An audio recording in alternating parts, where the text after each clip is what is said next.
Hi guys, it's Paul from iSkateCoach.co.uk. We're here for another doodle video, and today's doodle is going to be about jumps. I'm going to look at the marks on the ice, something your coach might do a lot, but perhaps you don't. So just showing you what some of the marks hopefully should look like, and some common mistakes that you can also look out for if you're interested. So we're going to dive straight in, and we'll start with a 3 jump. So this is quite easy. I'm going for a right-sided skater, so no lefty, no dodgy jumping. I'm jumping the normal way, this way to the left, this way. Obviously landing backwards on the right foot here. What you might see on the ice is a tiny little triangle at the end there, which is where you should have hit your toe pick. If you didn't hit your toe pick, you've probably gone flying off somewhere else. So that's a 3 jump. Then a toe loop. I'm going to show you from an inside 3 turn.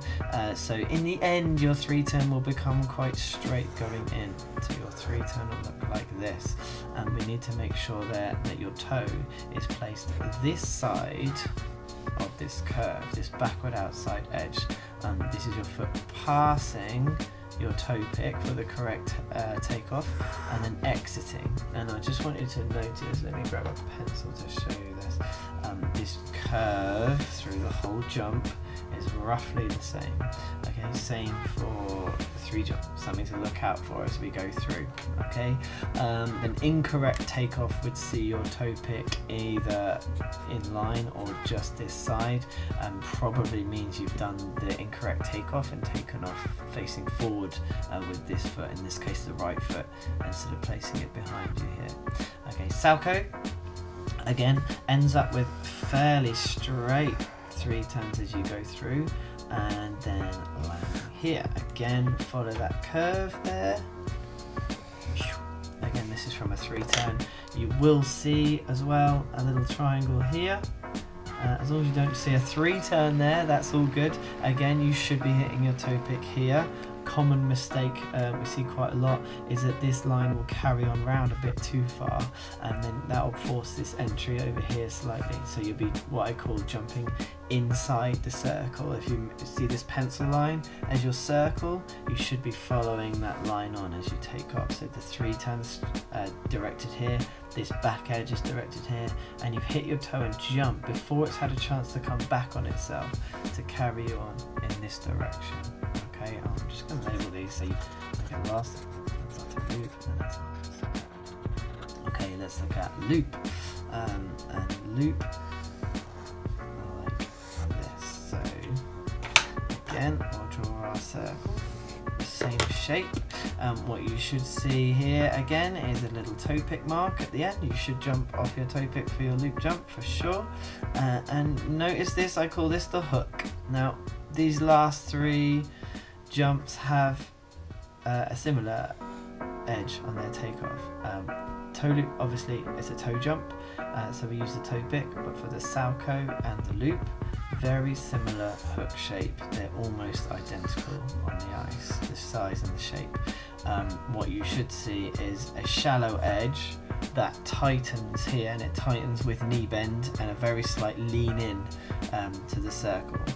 That's what makes this tight and hook round. So that is loop. If you don't see enough hook, so you might get a hook like this, then a toe, and this normally results in under rotation, so then you'll probably see a 3 turn on the landing because you've landed forward and had to then land backwards. But the opposite to that is hooking too much. Again, like this, you can come back on yourself, and then your landing's like completely over here. There's my circle, should have landed there, and because it's hooked too much, it's actually jumped in. So quite often I'll tell my skaters to think about jumping slightly out so that they land roughly back on the same curve that they started on. Okay, let's get all the dotty paper now. Let's turn that over. Yeah, we can work with that. Save the environment. Don't waste paper. Alright, flip. Let's do the flip. So with this again, we'll have a nice straight 3 turn. Straighter. I'm assuming you're doing this at speed, obviously a little bit slower. That will have a more curved shape for you. And this toe placement is in line with your exit. I should have drawn that a bit longer, but I'll end up drawing on my desk if I do that. And this much straighter. I like to think of the toe jumps not quite completely straight. There's a very slight, you can see that very slight curve there. This toe placement in line, you don't want it here or here. This will make you drop in and land too far over into the circle, and this will turn it probably nearly into a Lutz if you're placing it here. So you can see that the push, the turn, the takeoff, the toe and the landing roughly in the same line. Okay, so the toe placement is right in line with everything you're doing. So we want to try and feel the direction you're traveling in is where your line will be, and you can actually imagine that line as you're coming down the ice towards your flip. Okay, so that. Alright, let's do Lutz. I wonder if we can squeeze a Lutz in here. Yeah, well, let's do it around here. Okay, so obviously your Lutz is coming in back outside edge. And what you'll find, what you want to aim to do is pop your toe pick in behind you, so that then by the time you take off, this foot can cross your foot. I'm going to have to draw a little stick man here to try and explain this. So this is your left foot, and this is your right foot reaching back. By the time you toe pick here, let's just pretend you're about to do this.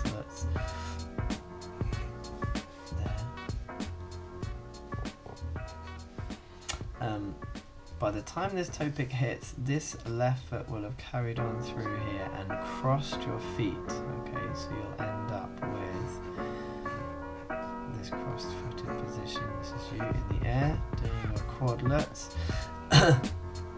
It crosses your foot for you. So from a very beginning on a circle, I would teach the back edge coming round and the toe being inside the circle. If it's on the line or outside of the line, you're going to get a Lutz. It's going to change edge at the end. It won't be a true Lutz. So still thinking about, even though it's close, look, if I carry that on, it's just inside of that outside edge for you to let this foot fold over to the outside edge and wrap up nicely in your in-air position. Okay, and then obviously the landing. See, it follows this curve. Lutz based on a counter turn, so it's an S shape like this. But the initial takeoff, you could think of that as a circle to make sure that your toe is inside of that circle.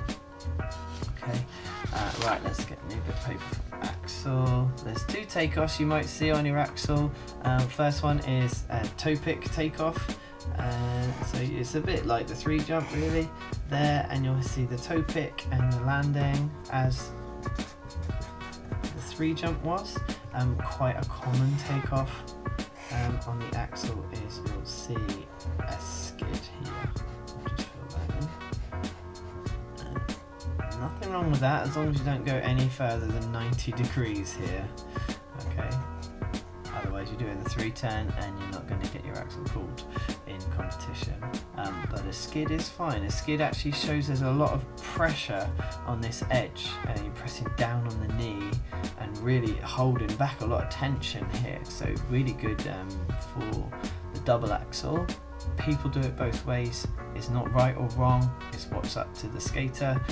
Sometimes that skid happens anyway just because there's so much pressure on the edge, which is a good sign that you're putting a lot of force into the takeoff. For if you're going for more than a single axle, like a double or a triple, then you're probably likely to see that anyway because it takes that much force. Okay, right, let's go a quick doodle on the landing edge. So we've shown all these edges perfectly, so here's what you might see if it goes wrong. I'll use the 3 jump as an example. So let's say with 2 jump, we can pretend that's an axle or whatever.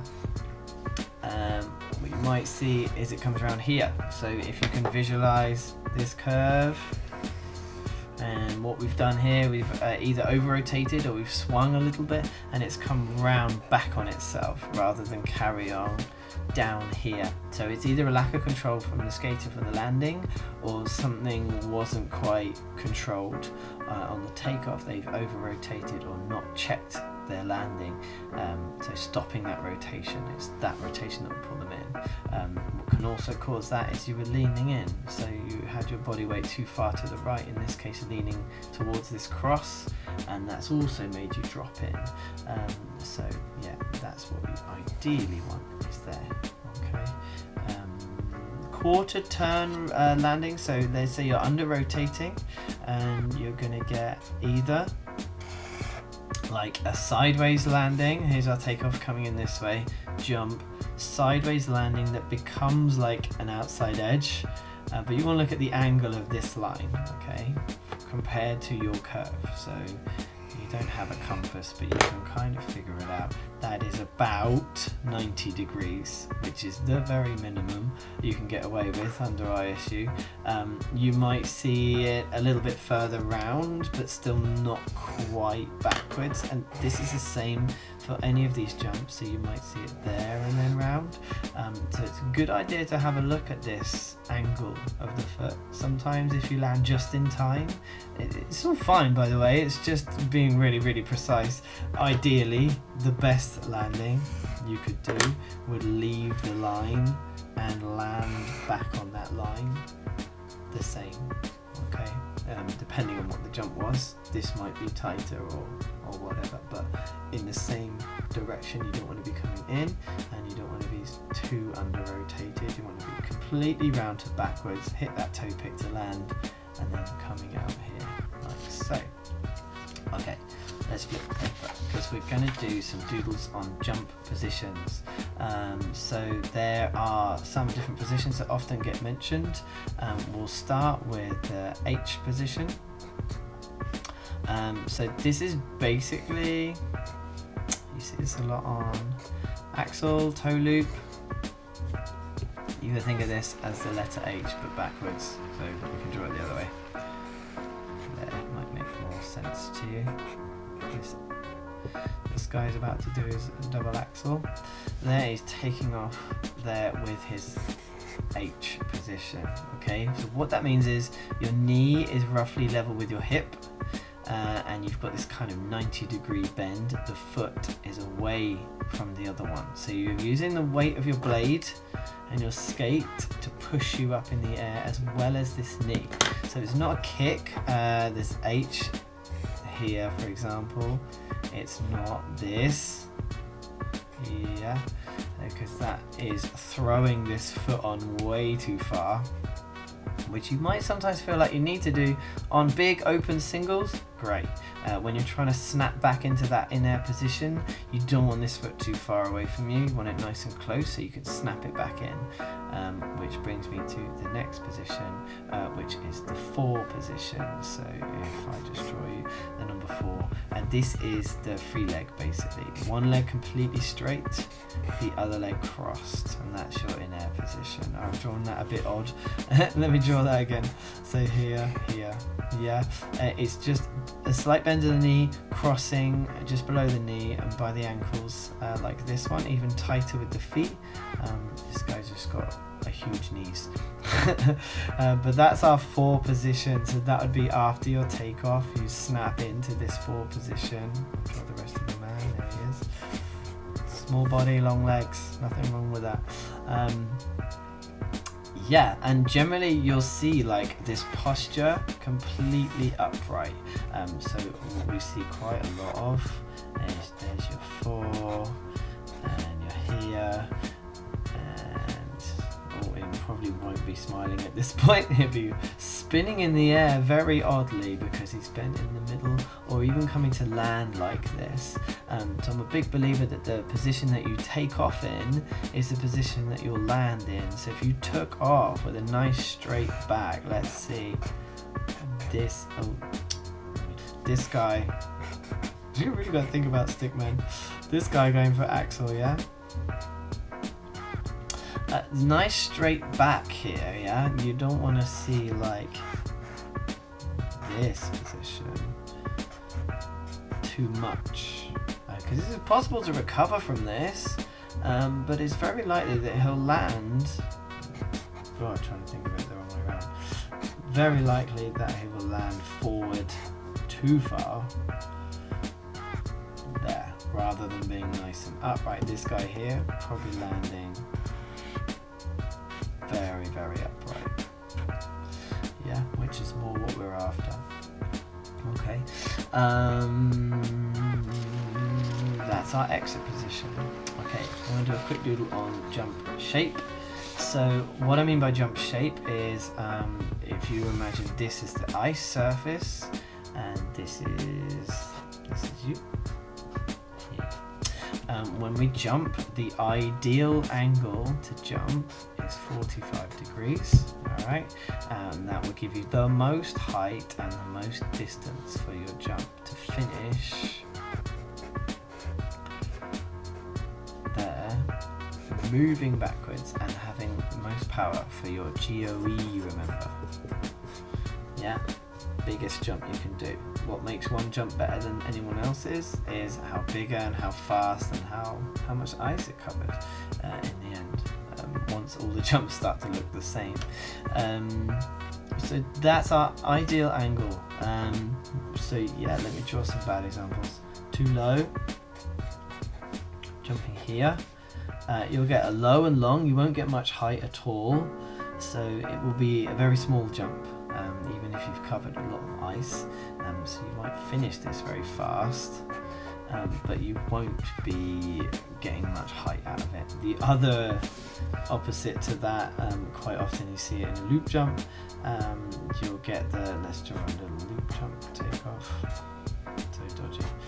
There we go, loop jump, and skater will go straight up and down, or worst case scenario, literally straight up and down. Loads of height, but not much speed on the exit. Again, it's going to minus your GOE. What you want here is a plus GOE. So the same angle for all of your jumps. Just think about going just as much along as you go up.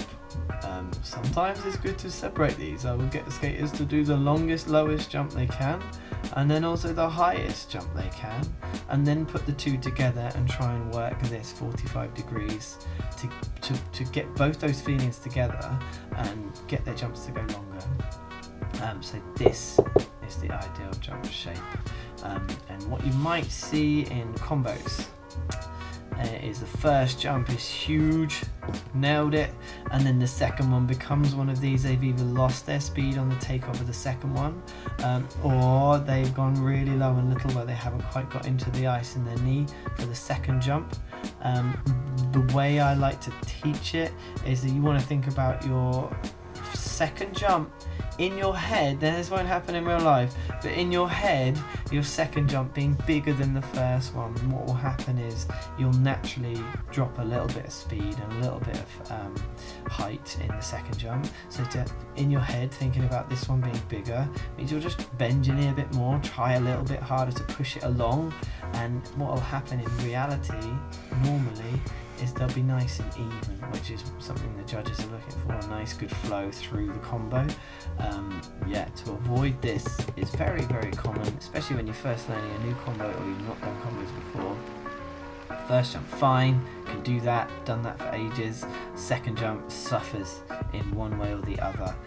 So think about your second jump being slightly bigger than your first one. In both these things, you want it along and up together to get this shape, and it should give you a nice even combo, especially if you're going to do like we do a lot of loops in a row just to help you with the combos and thinking about jumping along more. You want to think about every time you do one, they are the same size and the same shape. They don't suffer as you go through more than 2 jumps. If you can do 3 in a row, then much easier to do 2. In theory, practice harder and it will be much easier for you. That's it for today, guys. I hope you got something from this. You've enjoyed my dodgy drawings, and we'll see you next time. I hope I can help with something else. Don't forget to share this video if you've enjoyed it. Hit the like button, subscribe on YouTube, and we'll see you next time for another doodle. Thank you.